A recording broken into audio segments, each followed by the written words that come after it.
Maranatha, my PBC family and friends. Pastor Brian here with the quick bite, living the word.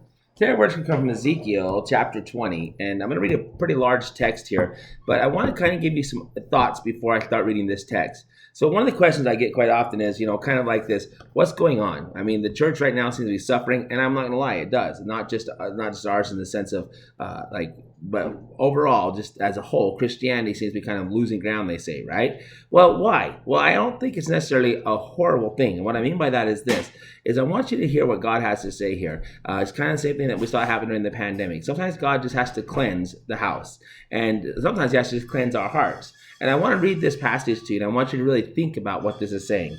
In Ephesians chapter 20, or Ezekiel, chapter 20, verse 33, it says, "As I live, saith the Lord, surely with a mighty hand, and with a stretched out arm, and with fury poured out, will I rule over you. And I will bring you out from the people, and I will gather you out of the countries wherein you are scattered, with a mighty hand, and with a stretched out arm, with fury poured out. And I will bring you into the wilderness of the people, and there will I plead with you face to face." Pausing here for 1 second. Now, we see this as a prophetic commentary on the nation of Israel as well, but I want you to think about what he's really saying here. He said, I'm going to bring you out. I'm going to gather you from those countries, those places where you don't belong, where you've been scattered to. And then he says, "And I'll bring you to the wilderness of the people, and there will I plead with you face to face." God is going to plead with us face to face. And then listen on. "Like as I plead with your fathers in the wilderness of the land of Egypt, so I will plead with you, saith the Lord. And I will cause you to pass under the rod, and I will bring you into the bond of the covenant."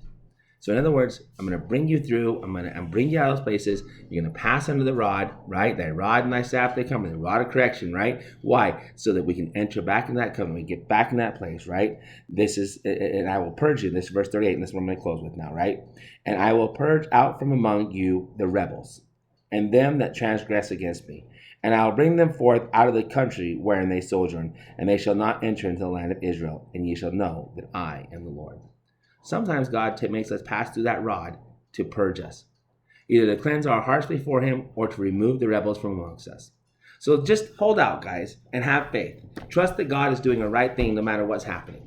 So I hope to encourage you today, as always. And remember that I love you, we love you, God loves you, and God's got this.